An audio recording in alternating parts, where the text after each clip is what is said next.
If you don't like complicated setups but still want a powerful PC, then stick around. First, gather your parts: motherboard, CPU, RAM, storage, power supply, and a case. Got everything? Great. Start with the motherboard. Carefully place the CPU in its slot. Make sure it's snug, then lock it in. Install the RAM. These are the long, thin sticks. Push them into the slots until they click. Now for storage. Whether you have an SSD or HDD, find the right spot and secure it with screws. Time for the power supply. Place it in the case and screw it tight.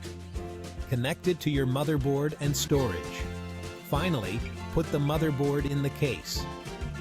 Line it with the screw holes and secure it. Hook up your cables, close the case, and you're done.